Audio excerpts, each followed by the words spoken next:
Courts of Thunder, a very special Olympics edition.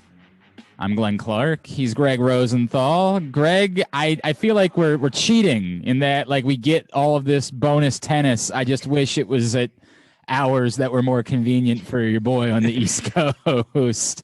Not ideal circumstances for a significant tennis tournament to be played, but I'm enjoying it nonetheless. Good to see you, buddy.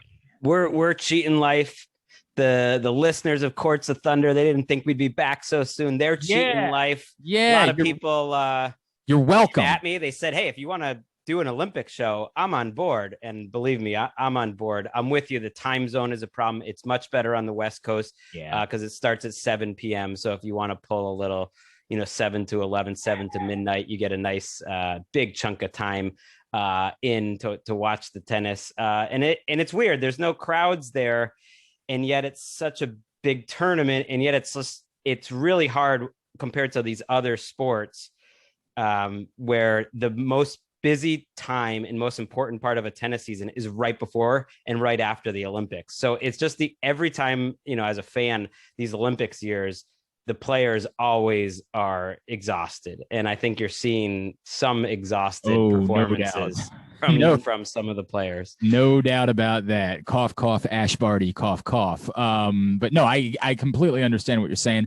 I still look, I am largely enjoying it. It's weird. It's odd. Like the broadcasts are weird. There being no fans again is weird. There's a lot of weird involved with this, but it's still been really enjoyable. I've gotten a lot of joy. There has been a good bit of pain, but we're going to do just sort of some takeaways on this episode. So the plan will just be to do this and then a recap episode after the Olympics are over. So I guess we need to remind everybody we're taping this on Tuesday afternoon. And so I guess that means that it's early morning. It's overnight in Tokyo right now going into Wednesday. The men's round of 16 is set and the women's quarters are set. And yeah, it's Tokyo's, waking up a little heartbroken today. Yeah, it's tough. I guess you want to start there as your first takeaway, because I know my first takeaway. It's the biggest story so far, clearly. Of course, Naomi Osaka just suffered, I think, what's going to be the toughest loss of her career. You can look at it two different ways. It's a tennis tournament. It's not surprising to see almost any top women lose.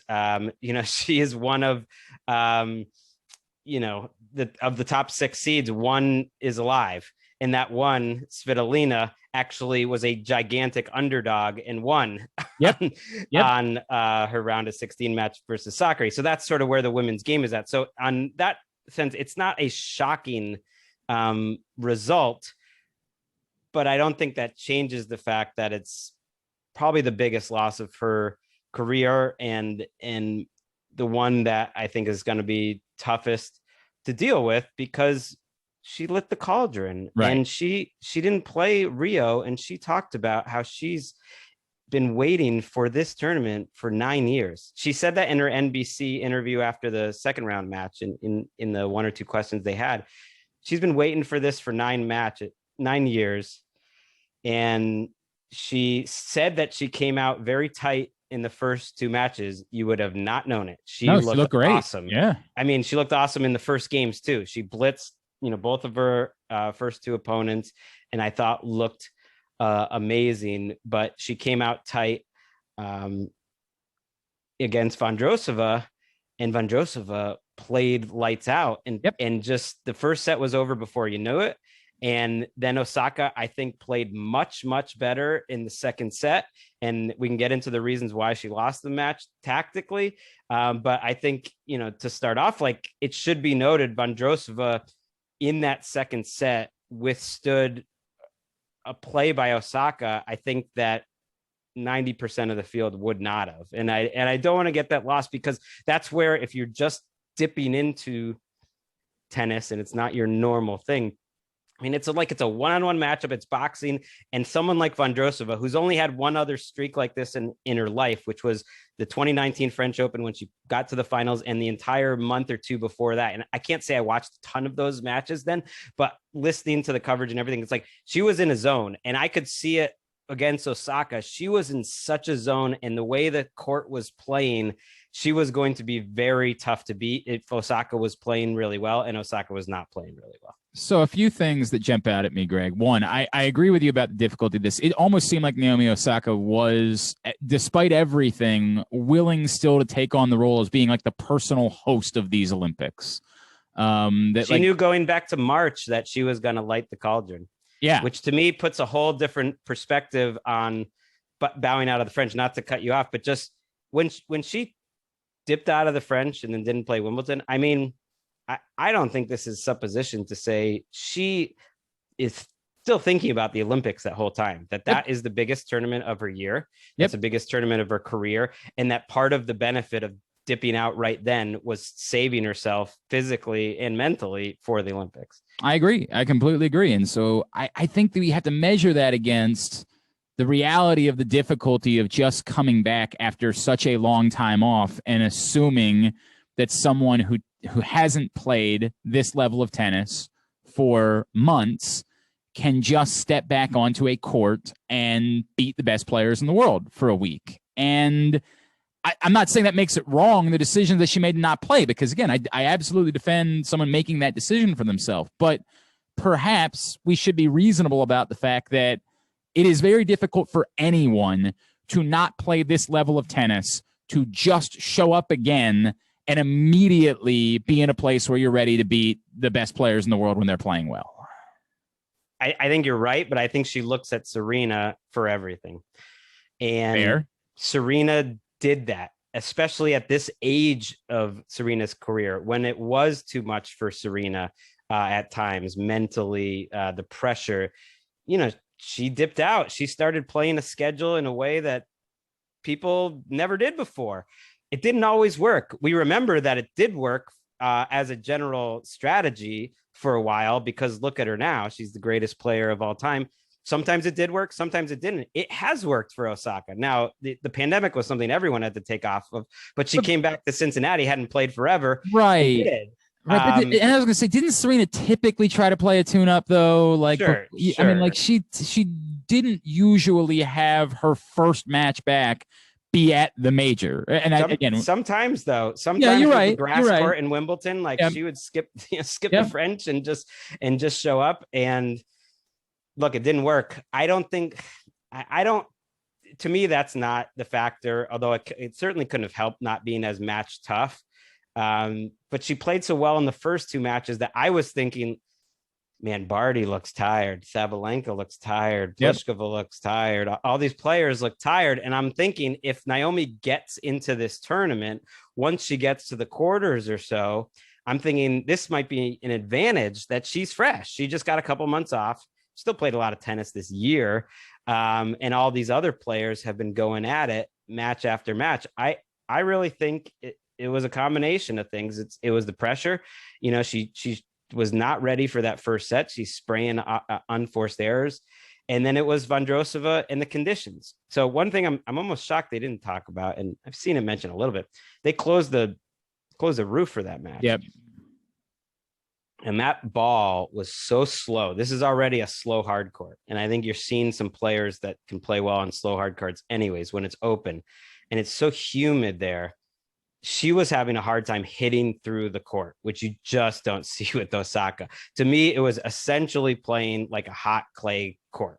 And Vondrousova is a clay court player. And the touch and the slice and the drop shots that Vondrousova had, to me, some of the backhand slices and stuff like that, she was getting back on some big Osaka shots, including on the third match point, which I probably will remember for the rest of my life. I don't think she would have gotten back if that roof's open. I really don't. I mean, I don't think that was the difference. I think Vondrousova was so much better. But I do think when Osaka made a push there in the second set, especially when she saved those 2 match points at 4-5, and then she got a game point at 4-5, I take some responsibility for Osaka losing, because I started writing a tweet. Didn't you think when I don't know if you did you stay up and watch it? I did stay up and watch that one. I watched the first two matches last night. I watched and by the way, that's the comparison that you make is similar to we'll talk about Tsitsipas a little bit later on, but it's the Tsitsipas TFO match was very similar. Tsitsipas so good on clay, obviously, and the circumstances were wildly beneficial to him to just. And then they opened the roof. They opened the roof right after it. So when you were watching that, and that was a great tense game. I thought they both played well. Osaka had some unforced errors certainly, but she played her first two match points down. Incredible. I mean, she swung out and then got a game point. At that point, didn't you think, oh, Osaka's going to win this match? Oh, I absolutely felt that way. 100%. I absolutely felt like it took her a minute. And then it was goofy that she went up a break and lost it, but like it took her a minute. She's there. She's good. And I was stunned, no doubt. I was stunned at that point. And it's gonna be tough for her to handle. There's an article today in the New York Times about like fans being racist on social media in Japan. That there's first of all, I'm kind of annoyed they wrote that article because it's just taking comments from like a Yahoo blog and making like a pretty front page article with their head bureau chief Motoko Rich, and writing about it, and then some people defending, but there is something to that, that Naomi is breaking barriers in Japan as a mixed race person and like what people think of as Japanese. And it's one of the most homogenous places in the world. And it's a very tough place to grow up if you're like what they call a happo, which is, half Japanese, half something else. And there, of course, is like a segment of the population that's like never going to totally embrace her. I mean, I think one thing people probably wouldn't understand is like Kei Nishikori is 4 times, on a whole nother level of fame, and he's been around longer too, but it's a different thing. Now he's not lighting the cauldron because he's not that sort of athlete. And I thought it was beautiful that they did that, and she's just starting out. But I think all of that, like being in Japan and losing that match, I think it's tough. And I will remember that third match point that she lost. She hit a couple great shots that Vondrousova got back, including one that clipped the tape that preceded Osaka hitting the ball out. And it's like that's tennis sometimes. Like if that hits the tape and bounces back over, who knows? Maybe she'll lose that game anyways. But if she ends up winning that game, then Vondrousova is really going to be tested whether she wins that match or not. And that's like, that shit happens. That it really happens. You're right. That can be a point.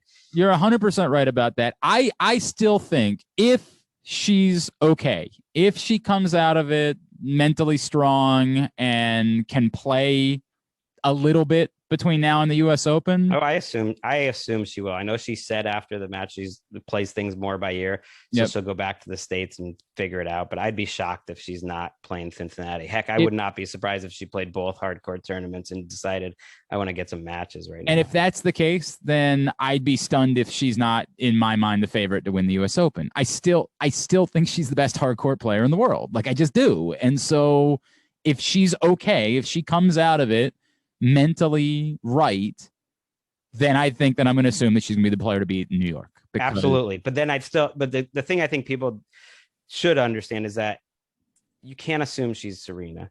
And even with Serena near her peak, like Serena versus the field, you would normally take the field. Yeah, you would take the other 127 players. It is hard to win these tournaments. Right. And I think you see that with the results in this Olympics, which we'll get to. But shout out to Vondrousova. She's playing your girl Badosa next. We can talk about that on a future point. But shout out to Vondrousova. I don't want her to get lost. 22 winners, 10 forced errors. No, she was great. 3-3 in the second set, 15-40. She's serving, and she hits 2 straight drop shots off of Osaka's big return to get back in that game. I will remember those shots too. They were ballsy and they were playing the conditions, and they were very smart because Osaka has a weakness. She does not move in well.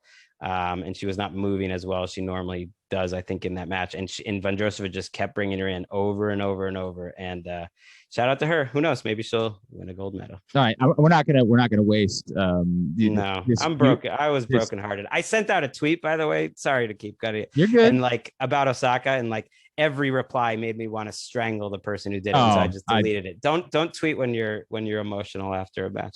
No doubt about that. And frankly, at this point, you just can't talk to others. And then there's also a tricky thing, Greg, to it's on top of they're being awful people.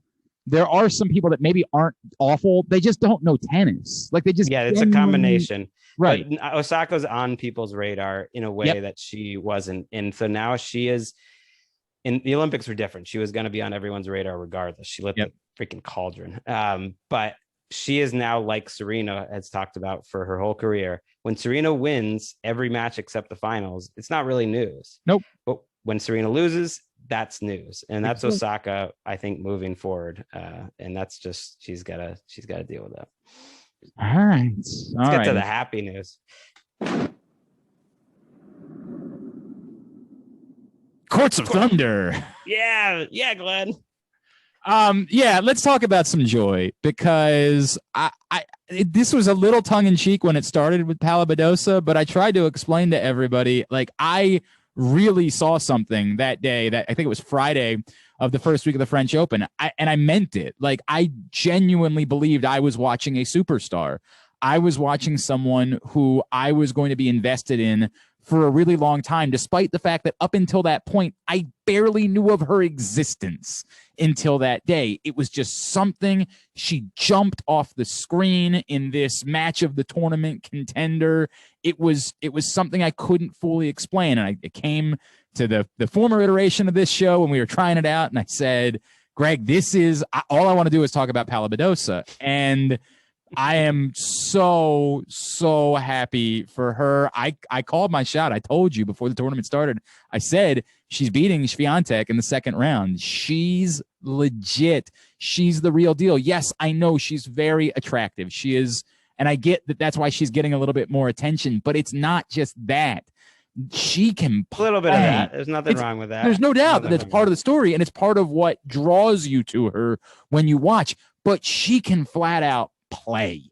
She can play on multiple surfaces. She's obviously extraordinarily good on clay, but like you're seeing that she can play on multiple. Like she played fairly well at Wimbledon. She is going to be a force. The women's game is so wide open. I can't guarantee that she's going to win anything, because who knows who's going to win each title every time we do this. At the moment, I really like her chances of not just medaling, but like, I think she's got about as good of a shot as anyone that's in the women's field. I don't know who I would give. Maybe Muguruza, I would say I feel something a little bit more towards as far as who might end up winning a gold medal here. But I am so happy with how Paula Badosa has played. And yes, it works well with the fact that I called my shot on her a few months ago. It's been giving me great joy. Yeah, but you were right. You should be puffing your chest out, because it's not just that she's attractive. I think she probably hits the ball harder than anyone else. Yep. I heard Renee Stubbs say that, and I was like, is that true? Does Badosa hit it harder than anyone else? I was like, well, Maddie Keys when she's at her best, sure, off the ground, and Naomi and Serena. But I think she's in that conversation, just like pure speed. And then she's super emotive and super like jockish, for lack of a better word. So much fun to watch, Greg. Right. She's so much fun to watch play this sport. You are right. It's a lot of fist bumps. You see this out of some Spanish players. Ferrer, certainly. Yeah, absolutely. Ferrer's Nadal. Yep. I think is kind of like a fun, they're just so obviously pumped for every point, and Badosa is that. Now, is she going to win the gold here? I love this women's quarters, because I really think any one of the 8 women could win gold. So I'm with you. If I had to power rank them right now, I would go Muguruza, Svitolina, and Badosa, gold, silver, bronze. I'm fine with that. And the only reason is because, Muguruza, I thought coming back to a hard court, she's won more matches on hard courts than anyone this year. She didn't have a good grass or clay season. She was injured for most of it. And she's just been playing lights out.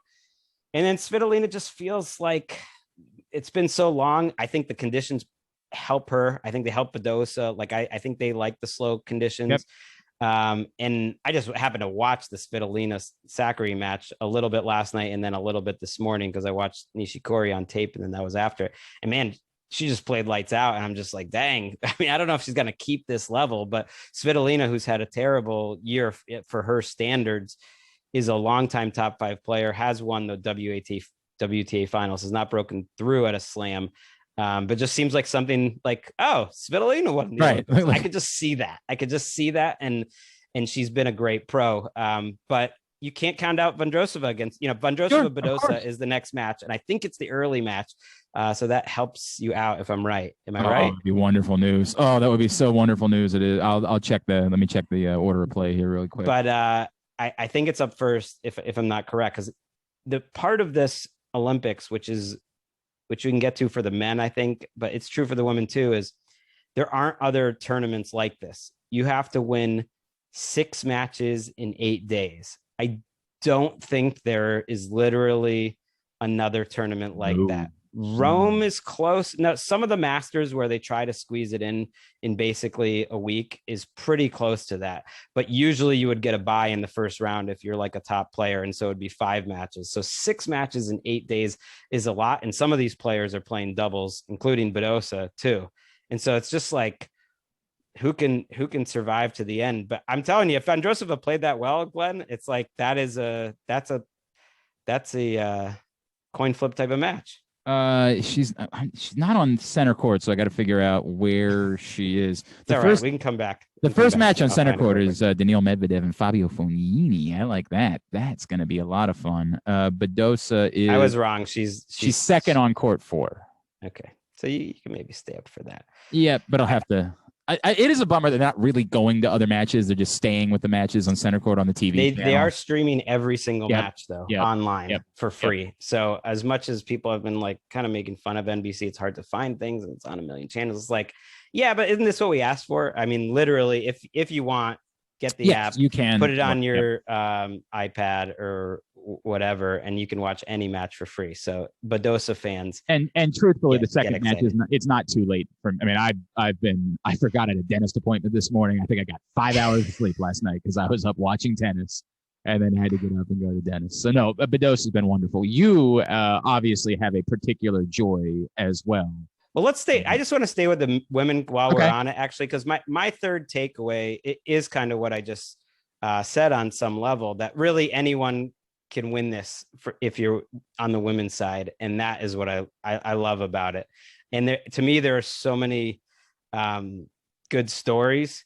Like Pavlyuchenkova has lost the fewest amount of games. I think she's lost like 7 games or something totally preposterous. She's winning every match 0-1. So she's playing Bencic, Rybakina versus Muguruza. That'll be like big hitting, and they're both playing really well. Camila Giorgi is in the Olympics quarterfinals and totally steamrolled Karolina Pliskova. If you want to tell me if you want to tell me Camila Giorgi is your Olympics silver medalist, let's say, I'll believe it. She'll be the new Monica Puig. She will be the completely random somehow winning the gold medal. I mean, I'm for it. I'm completely for it. I'm for it. I mean, you mentioned Badosa. Giorgi has gotten more attention in her career because she looks like a model. Right. I mean, and that her dad is crazy, and that there was a story in Sports Illustrated at one point that she owed a ton of money, essentially, to like a mob syndicate, and she was deep in debt. And at like one US Open, it was like she needed to make the 3rd round or else they were like in big trouble. And she is the absolute epitome of like ball bashing tennis. Like if you're a young kid playing tennis and all you try to do is hit it as hard as you can with no strategy whatsoever, and your coach tells you can't really go far that way, point to Camila Giorgi. Okay, maybe she's not a top 30 player right now, but she's been in the top 50-ish for most of her career. It's fair. And that's all she does. And people like Serena and other, Pliskova last night, they hate playing her because there's kind of nothing you can do with that. She's a very rare player where it's a little bit on her racket, even against the best players. So she's going up against Svitolina. Who knows? I just like the fact that I could pick any combination of these 8 women and go gold, silver medal, bronze, and none of it would be surprising. And I think more or less, they're all good stories. Like Bencic, I'm not really sure what the story is there. But she's still a good young player. Like every other one of them just about like would be really interesting. Greg, it goes back to what we said, which is, and this is difficult for non-tennis people to do it, to understand, ignore everything about the little numbers that are next to women's players' names. Ignore right them. now. Yeah. They're not a thing. They're irrelevant. The distance between the top, I think we can say confidently that Ash Barty and Naomi Osaka are the best players in women's tennis overall, but even that is sort of flimsy. Right. It's over a long timeline. I mean, I guess, right. Yeah, people should think of it more about like there's a regular season, and in that regular season, including, the bigger WTA tour events, let's go down to like 500 level, there's 20, 25 events. And it's like, in the no matter how good your team is, like if you're good, you're hoping that they go like, that they win a lot of those games. But like in tennis, everyone loses. Like it's only one person gets to the tournament. And so if you sort of think about that on an individual sport level, on a tournament to tournament basis, like there's got to be a lot of losses. That's the thing where it's like some people are like, Naomi choked, and on some level, yes, she did not play her best. On the other level, all right, the number one player in the world lost her first match. Yep. The winningest player on the entire tour this year, Sabalenka, the number 3 seed, didn't make it out of the second round. So they didn't make it as far as Osaka. The French champion who just won a tournament, Barbara Krejcikova, who for like an hour was the favorite of this tournament after Osaka lost, also lost. The other French finalist, Sakkari, who was a heavy favorite against Svitolina today, also lost. The Wimbledon finalists also lost. It's like this is all in the first 3 rounds. So yes, Osaka, it's like a hugely disappointing result, but it's also like completely fitting with the sport that she is competing in. This is the era of women's tennis that we're in right now. There is 1 to 40 and sometimes beyond. Everybody's got a shot. Everybody's got a shot to do it. And yet, other than Georgie and Vondrousova, none of the quarterfinalists are like shocking to me. And a lot of them have been informed players. Pavlyuchenkova, Rybakina, Muguruza, who's had a great year, Badosa, we've talked about. So a lot of them, like, they make sense, and the other ones, we'll see. All right, let's get to the other side and your joy. My next takeaway is just that the Kei Nishikori Novak Djokovic match, quarterfinals, if it happens, which will be on Thursday, is the biggest moment of Kei's career, and is going to be one of the bigger moments of the Olympics. And it's weird, for Japanese fans. It's going to be weird because if it happens, and for that to happen, Djokovic has to beat Davidovich Fokina, and that should definitely happen. And the trickier part is Kei needs to get through Ivan Ivashka, who's been playing pretty well, a Belarusian player, tonight. So if Kei loses that, it's going to be Heartbreak City. But if they get to each other in the quarterfinals, it's just hard to like put into context what a big moment that is for Kei, because in the same way that Naomi has been building to this forever, so is Kei, and Kei has been one of a handful of the biggest sports stars Japan has, for any sport. So I'm trying to think of like a good comparison, but like on like an A-Rod or a Peyton Manning type of level for the last 8-9 years there, where they show every single one of his matches on TV, like they recap every one of his matches, in big tournaments on Today's Show. I think American sports fans will remember like what Hideo Nomo's arrival was like, right, when he came to the U.S. and Daisuke Matsuzaka. It was very similar. It was every time they pitched, it was massive. Like it was the country was glued to watching those guys pitch in those early years, like the first handful of big Japanese imports in Major League Baseball. And like I follow him, of course, on Instagram. I became a big fan. If you listen, like around 2011, 2012, just kind of getting into the sport and needing someone to root for him. My wife's Japanese. She loves rooting for him. But it is crazy because you follow him on Instagram. It's like, oh, here's my picture on the Japan Airlines plane. Here's my picture on this billboard. Here's Uniqlo. And, he makes as much money in endorsements. And a lot of it is around, building up to these Olympics as Djokovic, which is crazy, and he's in the ballpark of Nadal and Federer. And he's more than like any NFL player, including Tom Brady. So it's this weird thing where his results, and he's been a consistent top 10 player until the last, year and a half where he's been hurt. Haven't supported that. So it's it's a strange dynamic. Like he's been a top 10 player, but he also isn't like the best player in the world by any means. He's never won a slam. He's never won a slam. Right. But it's a thing where like when he makes the Miami Open final, that's on free to air TV in all of Japan. But if he doesn't make the semifinal or the final, they're not showing the tournament. Yeah. They just only show the K matches, which is like, it's a little hard thing. It's for me, it's like, for Americans, it's sort of hard to imagine that because they're not like necessarily huge tennis fans, although he's certainly raised the profile of the sport as the best player, before Osaka by far in the history of the sport. They never had a men's player in the top 40. They had one woman player who got into the top 5 for a little bit, Kamiko Date, like 25 years ago. So it's all a big buildup to say this tournament was an extraordinarily big deal for him, and he came into it in the worst way possible, pretty much coming off the worst year-ish of his career and a pretty bad result at Wimbledon. And he came out in the first round and he plays Andre Rublev, who has more match wins than Novak Djokovic over the last 52 weeks, more match wins than anyone, especially on hard courts where he's at his best. And Kate blitzed him with the most pressure on him. I saw him play the best match that he's played in 2 years. And when he is absolutely at his best, you feel like, he can beat literally anyone except for maybe Djokovic right now. Unfortunately, that's the draw that he has if he gets there. In his second round match, he plays, Marcus Giron, kind of a journeyman, UCLA American player, and he struggled. It was a very tight match for the first 2 sets, and then Kay got through it in 2.5 hours, 6-1 in the third. But even that third took 45 minutes. So Nishikori has to play against Ivashka on Wednesday night. He's into the quarterfinals of doubles as an unseeded player. He has to play later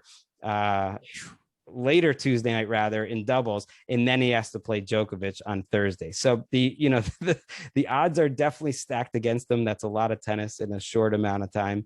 But if he could somehow, what if he could do it? I'm allowing myself to dream, Glenn. And why wouldn't you? And there is possible the other side of it, and it's the reason why I'm going to argue that I think that this is more open than the average person realizes is the three set thing changes everything. Like it does. You don't have to. We think of the Tsitsipas Djokovic French Open final. You only have to play really well for a little while. This is not the Warriors test. This is not the, climb the mountain type of thing. This is basically, if it's the NBA finals, like you got to win 2 out of 3 instead of 3 out of 5, and just put it that way. And so it's like you're a baseball series. It's gonna be easier. That's the way it goes. And I think it makes it more open. I think, by the way, I would, of course, Djokovic is still the favorite and should still be the favorite, but I think it should be closer. I think it should be closer, particularly with Tsitsipas, the way that he's playing.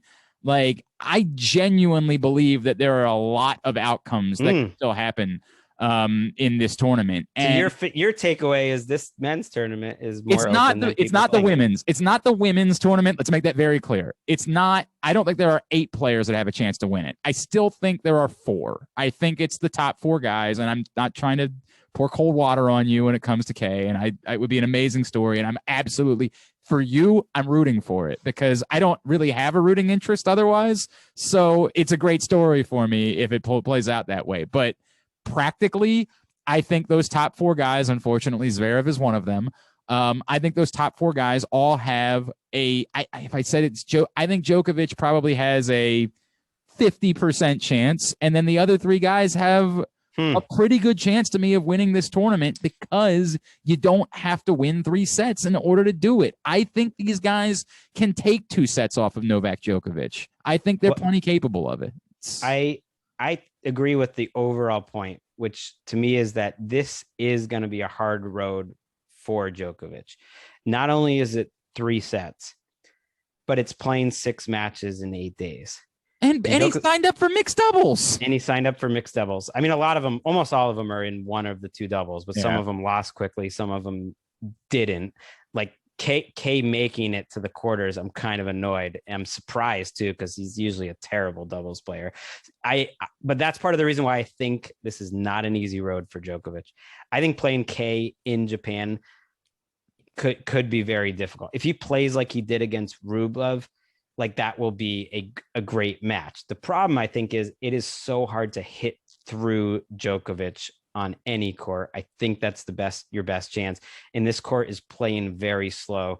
I don't think that helps a guy like Nishikori's chances. I think you're gonna have to be a big hitter.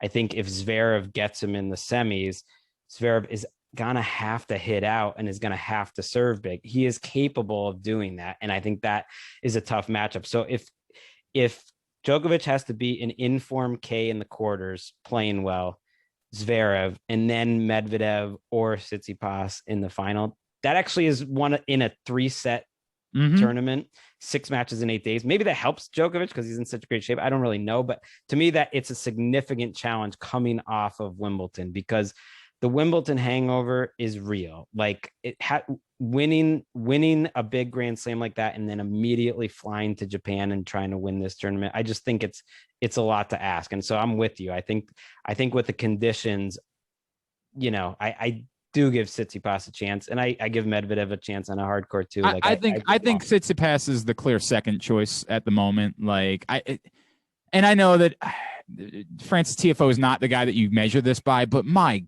God, he looked so good in that match. It was breathtaking the way that Tsitsipas was playing. It's when this guy plays this way, when he's attacking the ball out of the air in this way, this is the guy that's going to win slams. He's going to do it. I mean, I assume he's going to win a French Open fairly soon. Like, he's going to win Grand Slams.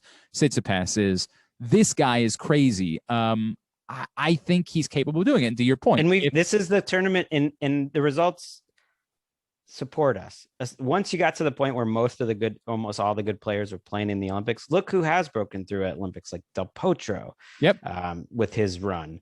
Andy Murray broke through at the Olympics before he had done it. Like, I think Kei Nishikori is a defending bronze medalist. Yep. Because he beat Rafael Nadal, and because he pushed Murray to, that match even was close because he pulled off some of the guys that are the second tier guys have stepped up and done well at these Olympics. So I'm with you. I really do think, though, back to the 2014 US Open and Novak Djokovic in one of his best years, in total great form. Just Federer had just gone out to Cilic. Everyone says this is Djokovic's tournament, and Kay takes him out in the semis. It's possible. It's possible. It's possible. That first match actually, and the fact that he's still winning doubles and beating seeds on the way, gives me a feeling that for all the pressure and everything that he should be under, if he can get to that match, he's got a little bit of like a fighting spirit and motivation, and it's being channeled in a good way right now that he'd have a shot. That would turn the tennis. I'm not gonna throw cold water on you here. I'm not gonna do it. I think it's a non-zero chance. I think he has a non-zero chance. Oh wow, that's. I know it's not saying a lot, but like, come on, there's Novak Djokovic that we're talking about. Saying non-zero is something. There is something to be said for that. I do want to give on Divojevic, Fokina, beat him tonight. Just take it out. Who knows? You never know. I was like really hoping that like Jan Leonard Struff would do it. So far it hasn't been close. Nope.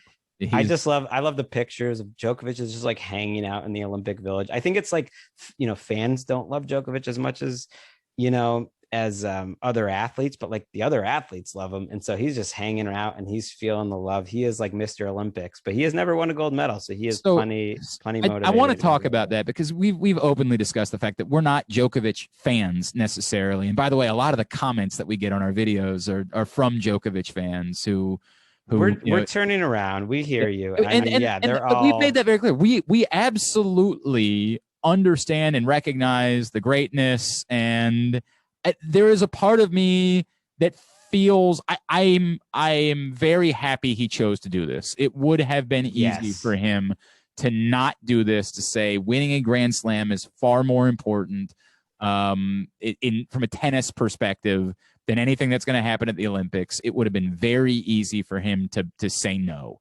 I am greatly appreciative of the fact that he's doing the mixed doubles thing, that he's taking advantage of the Olympic experience and being badass. It's badass. As an athlete, like, he is taking on the biggest challenge and he is trying to be as immortal as possible. If he wins this Olympics and then wins the US Open, or even just during that US Open run, that's some epic shit that no one's done. No one's done on the men's side. That crosses sport to me, Greg. That goes down as like one of the great stretches in athletic history, right, if it were to occur.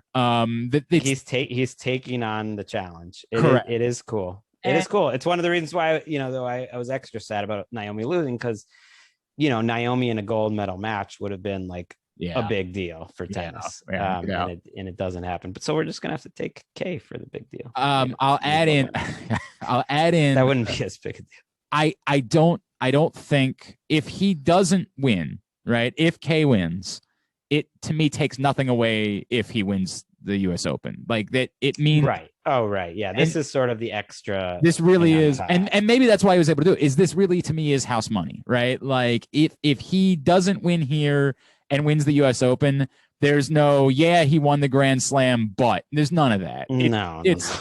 It's an absurd accomplishment. It's absolutely ridiculous. This just potentially adds more to it. No, he's a badass. I mean, compared to like, Shapovalov, let's point out, who skipped the Olympics to play a couple of back-to-back ATP 250s, like in Sweden or whatever, and lost. I wrote this down in the Gstaad second round to 249 ranked qualifier Vit Kopriva from the Czech Republic. Like, I hope that appearance fee was worth it. Like, he got paid to show up there, probably a couple $100,000 guaranteed, and that's fine. Like, I don't begrudge it. A lot of mid-level players chose that path. Christian Garin, like, there are points and money to be had elsewhere at these little tournaments, and some people made the decision. That just makes me more impressed with what Djokovic did. Really remarkable. There's no doubt about that. I got one more. Can I hit the sounder here? I got a conundrum that I got to run by you. Courts of Thunder. Greg, there are 3 chances left for Americans to medal in the Olympics. Really? Yep, there are 3 chances left. In women's doubles, Bethany Mattek-Sands and Jessie Pegula are still alive. In mixed doubles, they will have one team. It's Bethany Mattek-Sands and Rajiv Ram. And there's 1 chance left in men's doubles. And this is the one that I got to run by you. Okay. I love American tennis. I root for the Americans. That's the way it is.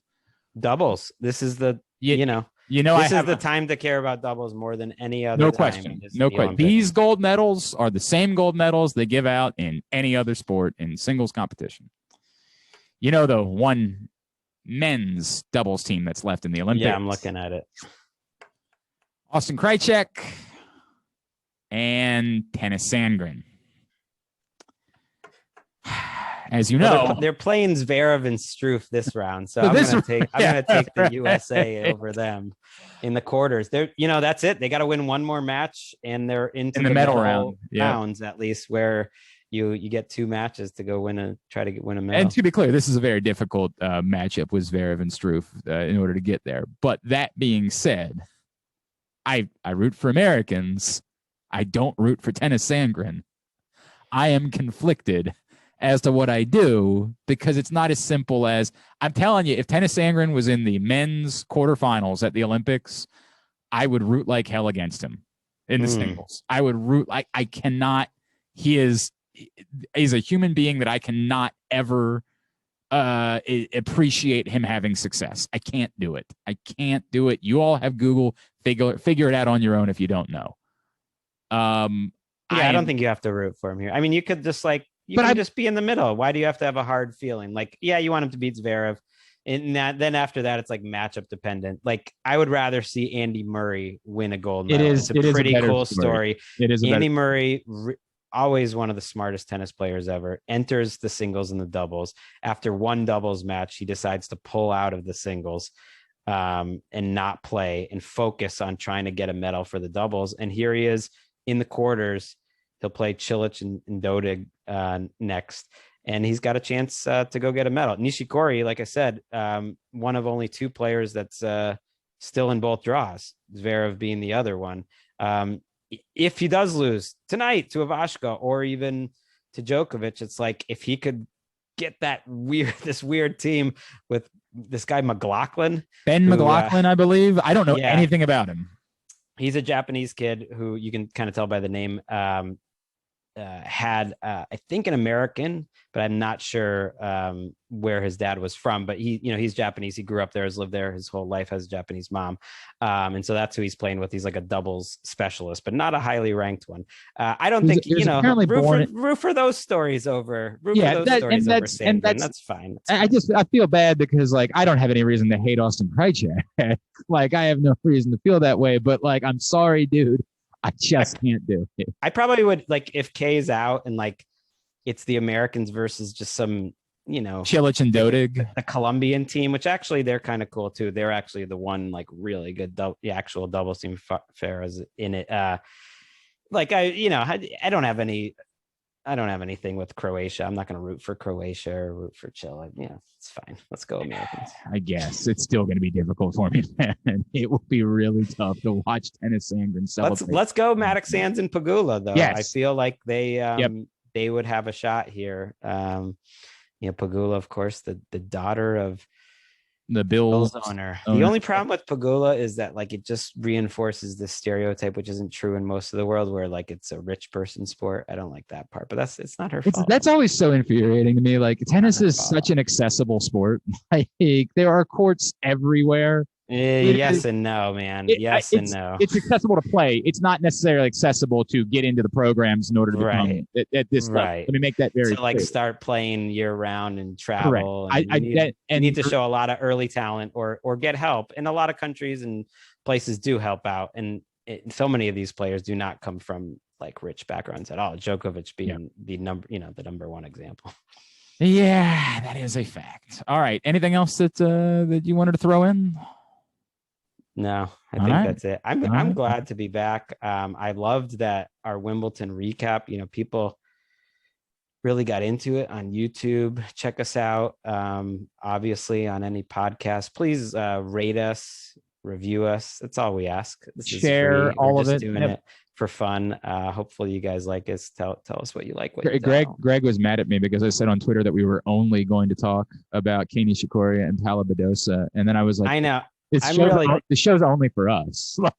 Right. I know I'm really pushing it, going for like a 5-minute, like, let's put Nishikori in Japanese context rant. But it's like, this has been on my mind for years. I have been thinking about this specific tournament for years. I was expecting to be at it. I had tickets for it. It took me a couple days to get into this tournament because I honestly was just like heartbroken that I couldn't go, and it sucks. There's no fans there. I mean, it does. Like it sucks that Kay did not have a full crowd, or for everyone, Naomi, but the non-Japanese players too. Like that is part of the Olympic experience. It's so exciting, and they're missing out, and that's too bad. But we're still going to have some great like gold medal matches, and the emotion, like you can see the emotions on the players and how much it means to them. So if it means that much to them, like it is not like an ATP 500 to them. That is forgotten. No, it means a lot. No doubt about it. All right. We will talk to you again when it's over. For Greg, I'm Glenn. This has been Courts of Thunder.